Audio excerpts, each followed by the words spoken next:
Bueno, buenas tardes a todos y a todas. Gracias por estar aquí en la Semana Negra y muchas gracias de nuevo por invitarnos una vez más a este festival que la verdad tanto para Leticia como para mí pues es un festival muy especial y llevamos ya muchos años viniendo, o sea que es un festival que nos ve, digamos, crecer en lo físico, en la edad y vamos a decir que también como autoras, ¿no?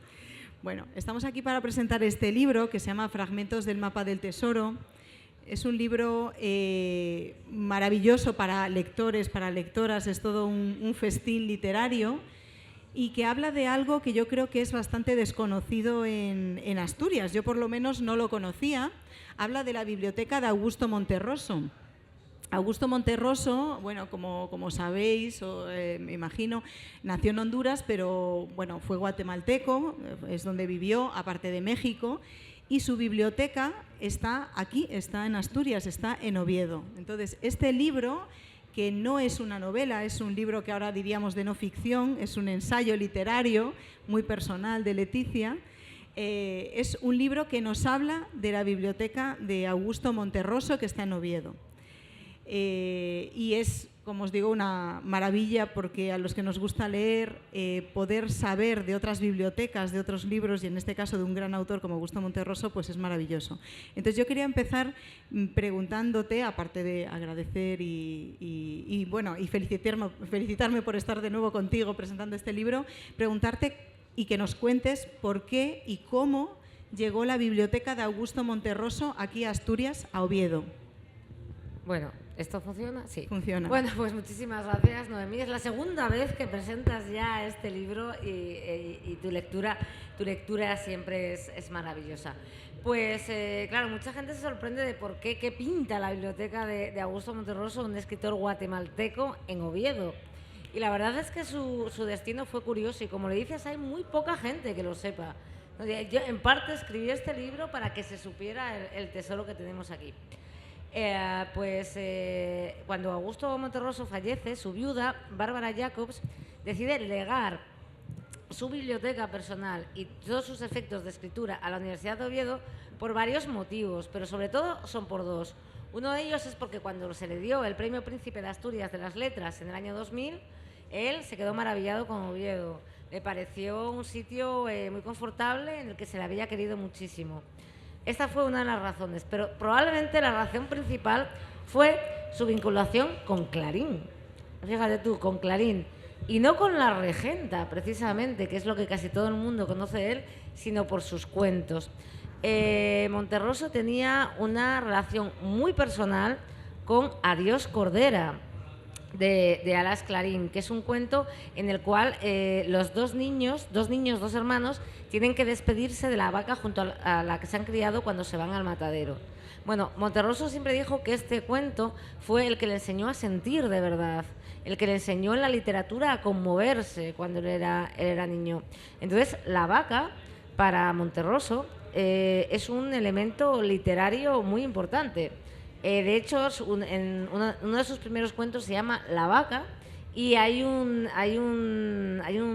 ensayo final que escribe sobre a los autores que le gustan, que también se llama así, La vaca, que él lo toma como la tristeza en la literatura.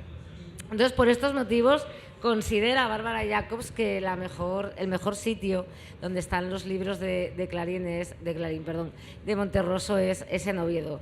Y claro, yo cuando leo el periódico y veo que van a traer la biblioteca de Augusto Monterroso a Oviedo, digo, ¿cómo? La biblioteca privada, los libros que ha tocado Monterroso, los libros que él amaba y tenía en casa, ¿van a estar aquí? Yo tengo que ir a ver eso. Yo tengo que ir a ver el tesoro de uno de mis escritores favoritos que construíamos nosotros. Y así empezó. Fui a verle, al principio fui a hacer un reportaje. A ver, yo pensé que eran 4 libros allí mal puestos en anaqueles, en cajas, bueno, una cosa muy residual. Pero nada de eso. Son más de 9.000 volúmenes, es una habitación entera. Y yo cuando entré vi claramente toda la historia que me estaban contando, me pareció algo tan apasionante que dije, no, esto es un artículo, no, yo me tengo que sumergir y tengo que contar la historia que cuentan estos libros, que es la historia de Monterroso. Contar su vida, no por los libros que escribió, sino por los libros que leyó y amó.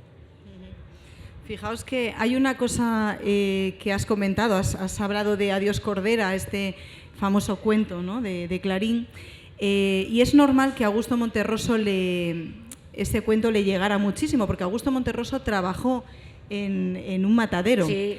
Augusto Monterroso es un autor muy interesante porque fue un hombre muy culto, muy leído, pero que venía de la pobreza, venía de una familia muy humilde. Y si me permites, voy a leer un pequeño extracto del libro donde se habla muy resumidamente de este origen, como digo, humilde, pobre de Augusto Monterroso y cómo llega a trabajar en este matadero, ¿no? Y escribe Leticia: Augusto Monterroso no solo no poseía estudios académicos, sino que prácticamente no fue a la escuela. Era un niño trashumante, con una maleta en los talones, que ni siquiera llegó a acabar primaria como consecuencia del continuo trasiego familiar entre Honduras y Guatemala, a lo que se le sumó su miedo a los exámenes y la pereza que por entonces le daban los libros de texto. Cuando definitivamente su familia se trasladó de Tegucigalpa a Guatemala, pronto falleció su padre y pasaron a un estado de gran pobreza, por lo que con 15 años tuvo que empezar a ganarse la vida y ayudar económicamente en casa. Aceptó, por tanto, el primer trabajo que se le ofreció, en una carnicería. Allí ejerció como ayudante de contable, todos los días, de lunes a viernes, viendo desde la puerta cómo descuartizaban reses. Trabajaba todos los días del año, desde las 6 de la mañana hasta las 4 de la tarde, menos el Jueves Santo, porque el Viernes Santo no se vendía carne. No se vendía carne, efectivamente. Claro, es normal que una persona que ha trabajado, aquí hizo una carnicería, es más bien también una carnicería y matadero a la vez, le emocione o le conmocione el cuento de Adiós Cordera. Y yo quería también, yo he pensado que este trabajo en el matadero, en la carnicería, también se relaciona con una de las cosas más, yo diría un poco más extrañas que decía Augusto Monterroso, que es que en la vida solo hay 3 temas: el amor, la muerte y las moscas. Sí, Las moscas, yo siempre he pensado, no sé si tú alguna vez has pensado que se te relacionaba con esta o no, pero bueno, explícanos por qué decía esto Augusto Monterroso, que como digo es una de las frases más conocidas de Augusto Monterroso. Fijaos, 3 temas: el amor, la muerte y las moscas, ¿no? A mí siempre me pareció genial, pero como todas las cosas que me parecen geniales no las acababa de entender del todo y tenía mi propia explicación. Luego sí que entendí, luego sí, leyendo sí. Para Augusto Monterroso estaba obsesionado, él tenía muchas obsesiones y estaba obsesionado con las moscas. De hecho, toda su biblioteca personal está plagada de moscas, es decir, él subrayaba y ponía una estrella a todos los párrafos en los cuales aparecían moscas, ya sea de una novela de Proust o de un poema, subrayaba siempre todo aquello en el que aparecían moscas, porque para él las moscas eran la representación del mal.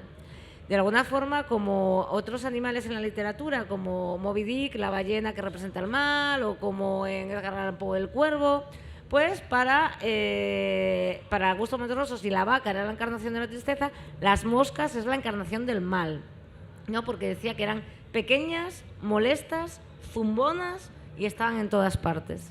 Por eso para él encarnaban el mal y él se dedicaba a ir coleccionando párrafos y párrafos de moscas. Además digo que les pone una estrella y es que él tenía todo un sistema. Yo creo que todos, o casi todos, a la hora de señalar en los libros tenemos nuestro propio sistema. Corchetes, flechas, y que cada cosa significa algo distinto. Y yo creo que desentrañé el de Monterroso. Cuando algo le gustaba, lo subrayaba. Cuando algo le gustaba mucho, lo metía entre corchetes. Y cuando algo le aludía de una forma emocional, incluso a él mismo, ponía una estrella, que es la típica estrella de David, lo ponía al lado de ese párrafo.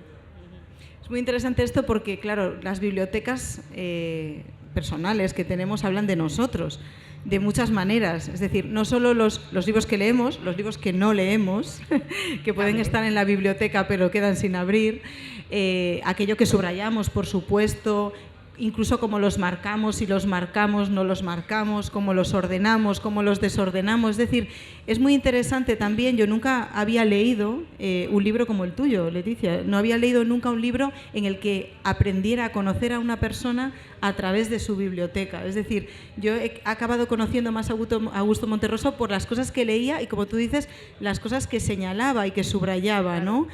Y después hay una cosa muy importante en su biblioteca que tú la explicas muy bien, que es una biblioteca de amigos. Como os digo, Augusto Monterroso era una persona que venía de la pobreza, pero acabó haciéndose una carrera literaria fantástica, por supuesto, y muy privilegiada en cuanto a premios internacionales, ¿no? Y acabó haciéndose amigos también muy importantes, ¿no? Y varios de estos amigos, algunos de ellos premios Nobel, acabaron en la biblioteca. Entonces, háblanos también de cómo esa biblioteca de Augusto Monterroso también es una reunión de sus amigos. Es una reunión de amigos, claro, es una reunión de amigos. Antes quería hacer hincapié en lo que decías de conocerle a través de su biblioteca. Hay un momento que digo en el libro que me pesó no haber conocido en persona a Augusto Monterroso, pero que creo que indagando en su biblioteca, espiando un poco, hurgando en su intimidad, me parece que llegué a conocerle más que incluso que aquellos que estrecharon su mano en alguna ocasión, porque la biblioteca y cómo nos relacionamos con nuestros libros, los libros que tenemos, lo que metemos en ellos, es de una intimidad total con nosotros, ¿no? Es la parte más tocable de nuestro ser. Y claro, Augusto Monterroso, yo lo digo, aquello es una biblioteca de amigos, porque sus amigos, Mario Vargas Llosa, Bryce Echenique, Julio Cortázar, todos ellos tenían esos libros que para nosotros son libros de genios, esos libros que para nosotros son intocables, los tenía puestos allí, pero con una familiaridad total para él. De hecho, uno de sus mejores amigos en el mundo, bueno, antes de decir eso voy a crear un poco de expectativa, porque siempre me preguntan ¿qué libros robarías de la biblioteca de Monterroso y te quedarías para ti? He de decir que no robé ninguno, no por gana, pero no robé ninguno.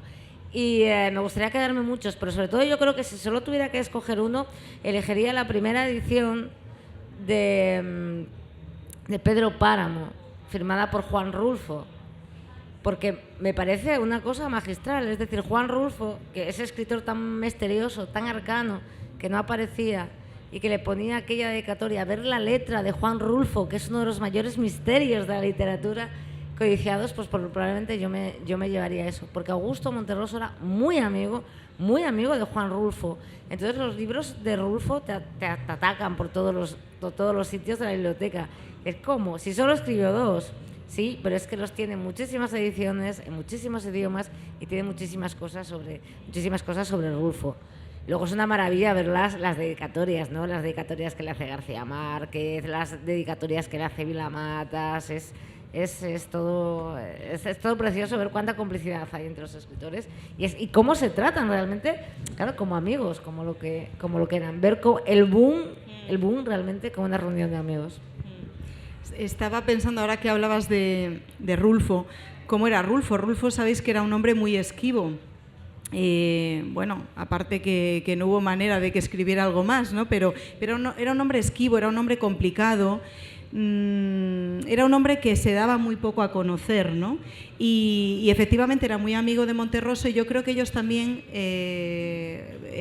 se reconocían bastante en eso, ¿no? Monterroso hacía muchas charlas, iba a muchos sitios, pero creo que decía algo así como que cuando estaba en casa lo que más le gustaba cuando sonaba el teléfono era que se hubieran equivocado, ¿no? Sí, le gustaba estar un poco, digamos, en su mundo, lo que pasa que tenía que, digamos, que responder a las invitaciones que se le hacían, y yo creo que en ese sentido Rulfo y él se sentían muy próximos, ¿no? Muy próximos. Digamos, establecer una cierta barrera personal, ¿no? Y de escribir poquito, además. Sí. Augusto Monterroso decía que él tenía las ganas de contratar a alguien que le llamara 2 veces por semana simplemente para decirle lo siento, me he equivocado, y entonces poder respirar con esto. Yo creo que tiene un cuento bastante acertado que se llama Agenda del escritor, que es que te habla de todas las cosas que hace en una semana un escritor, es una agenda ficticia. Entonces al final te dice que lo único que le ha dado tiempo esa semana de escribir es a repasar un haiku, ¿no? Que eso es un poema de 3 versos. Y Augusto Monterroso abominaba de la vida social. Y siempre era muy retraído, era muy tímido, le gustaba estar en su casa trabajando. Y es muy curioso, porque cuando él leía muchísimas biografías de escritores, y porque decía que le gustaba ver su vida como espejo de la suya, ¿no? La vida de los demás. Y en todas las biografías siempre tiene subrayado tengo que retirarme para escribir, o sea, todo lo que ellos siempre dicen, cómo molesta la vida pública, ¿no? Y todas las cosas. Me hizo mucha gracia porque en una biografía de Marcel Proust tenía muy subrayadas las excusas que daba Proust para no ir a cenar a los sitios, tal, y yo pensé, esta la subraya para utilizarlas algún día, sí. Comentabas ahora que era una persona muy tímida. Muy tímida, tímida. Y uno de sus autores favoritos y más admirados era Borges. Entonces, cuéntanos qué le pasó con Borges, porque... Bueno, de hecho, la portada de este libro, que es una portada maravillosa de Iago da Triga, es un homenaje precisamente a ese momento. Aparte de que es un dinosaurio, el famoso dinosaurio de Monterroso, es un dinosaurio que se está como escondiendo detrás de un árbol. Bueno, pues Monterroso era un fanático de Borges, es del autor que más libros tiene, más libros de y sobre, tiene como 80 y pico libros de Borges y sobre Borges, obviamente Borges no escribió tantos, y él descubrió a Borges antes de que él fuera grande.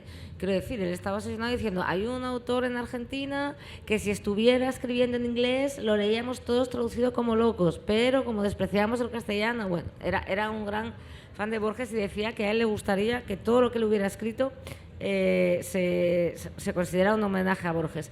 Es curioso porque sus dos escritores preferidos eran Borges y Cervantes, y yo creo que si coges a Borges y a Cervantes y haces así, los meneas, te sale algo muy parecido a la literatura de Augusto Monterroso, realmente.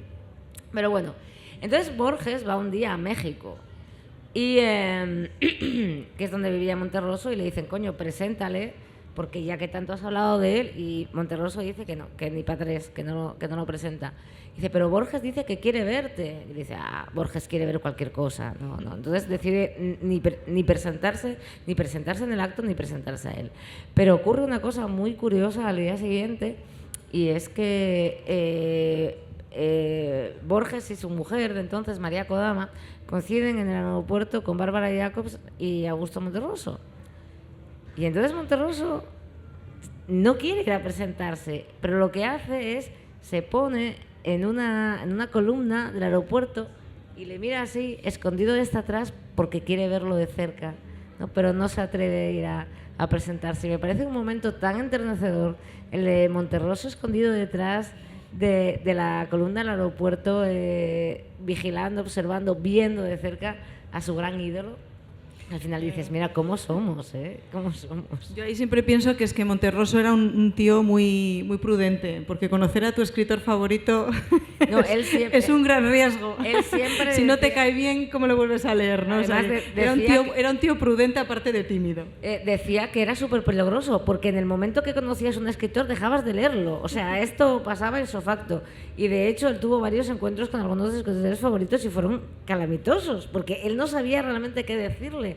A mí me hace mucha gracia el que tuvo con Italo Calvino, y cuando se lo presentaron, Italo Calvino además le admiraba mucho a Monterroso, pero Italo Calvino dijo, pues yo he estado en Guatemala, y le habló de Guatemala y tal. Entonces Monterroso dijo, a mí como me pareció una obviedad decirle que yo también había estado en Italia, porque supuse que en Italia había estado todo el mundo, pues no le dije nada y al final no hablamos de nada más, ¿no? Nos quedamos con esa conversación y no sabía más que decir. Eso es lo que se llama el arte de la conversación, que es otro arte diferente, ¿no? Puedes escribir muy bien y tener mucha imaginación, pero después te quedas sin palabras a veces, ¿no? Totalmente. Y al contrario, hay gente que no sabe hablar nada y sabe escribir, y hay gente que no sabe escribir y hablar. Pero a mí el arte de la conversación me fascina, ¿eh? Deberíamos de embotellarlo, por otra parte. Yo creo que a Monterroso le hubiera venido bien una botella, seguramente. Sí, pero luego él con sus amigos era muy hablador, claro. No hay que equivocarse. O sea, él entre el público... Mira, antes estaba Ignacio Martínez de Pisón, y me estaba comentando que una vez que estaban él, Vila Matas y Monterroso, y Monterroso amaba los palíndromos, ¿no? Y entonces le dijo, mira, trae que les voy a escribir cuál es mi palíndromo, que es mi sello de armas. Y le dio la vuelta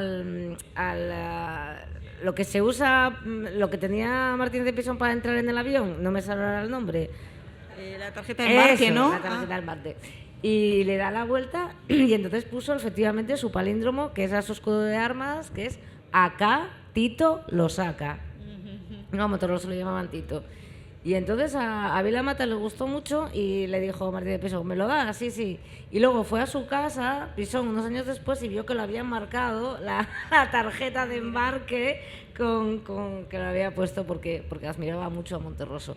Realmente luego él, a la hora de hablar con sus amigos, sí que realmente era un gran hablador, era un hombre muy chistoso, un hombre amabilísimo, pero entre sus amigos, entre sus libros, entre sus escritores, no fuera de... Claro, era un hombre tímido, que es lo que suele ocurrir.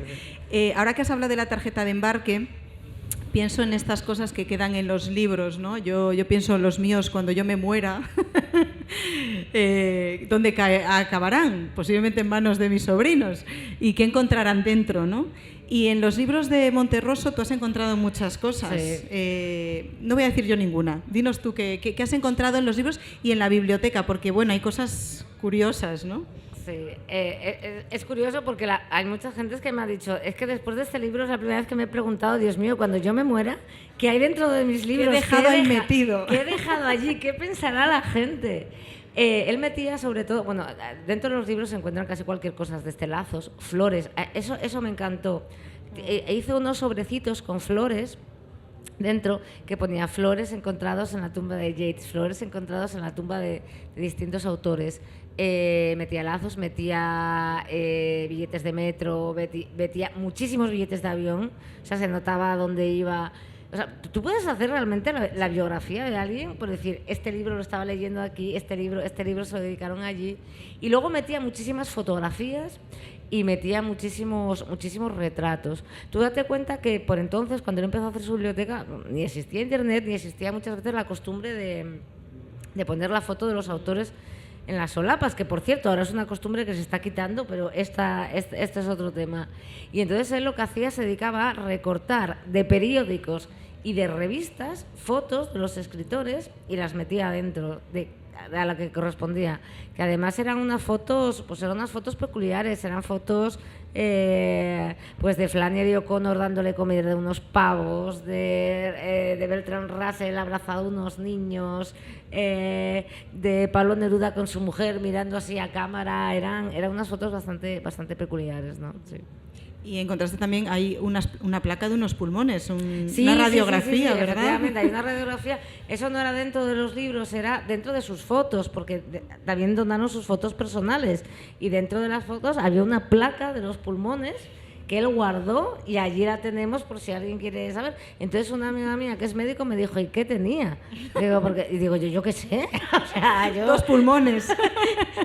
No lo sé, dice, pero ¿por qué la guardó? Digo, yo no sé leer una placa, pero bueno, ahí está por si alguien quiere verla. Esta es una información muy importante y probablemente la más importante que tengo que dar en el libro, y es que la biblioteca de Monterroso es pública. O sea, pueden ir a verla. Está en Oviedo, en la biblioteca del Milán. Y por las mañanas se puede ver de 9 a 12 y media y por las tardes de 4 y media a 7.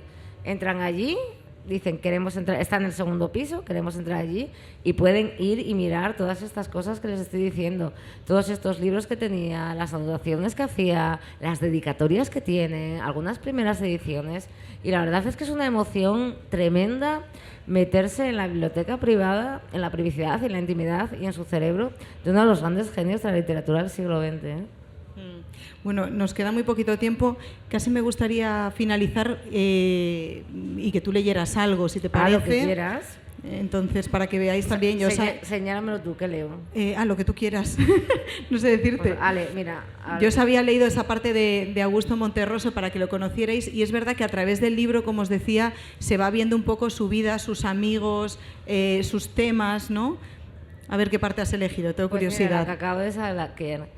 Las 5 toneladas de libros que atesoraba Monterroso viajaron de México a Madrid en avión y llegaron a Oviedo en varios tráileres. No sé por qué, pero siempre me imagino la llegada de los camiones a Asturias lloviendo. Tal vez porque, como decía Borges, la lluvia es una cosa que sin duda sucede en el pasado. Y el fantasma de Monterroso, de ese hombre modesto y sencillo, escondiéndose en un portal, abrumado y algo avergonzado por la barbaridad de libros y archivos que había sido capaz de atesorar en vida. En su cuento «Cómo logré deshacerme de 500 libros», explica cómo trató de desprenderse de esa cantidad de volúmenes de su biblioteca, haciendo un honroso escrutinio, para acabar dándose cuenta de que era una tarea casi imposible y que apenas había podido deshacerse de 20. Ante el volumen de su biblioteca, puede que ni de esos. 5 toneladas de libros de un hombre cuya obra completa cabría dentro de una caja de botas. 5 toneladas de libros de un hombre que vivió varios exilios y que el primero de ellos llevaba por todo equipaje un suéter y los 2 tomos de los ensayos de Montaigne, que por cierto están en la biblioteca. Muchas gracias. Muchas gracias, Noemí. Muchas gracias. Bueno, pues os recomiendo desde luego leer este tesoro, estos fragmentos del mapa del tesoro, y que os los firme Leticia, ahí atrás, ¿verdad? Muchas gracias a todos. Gracias.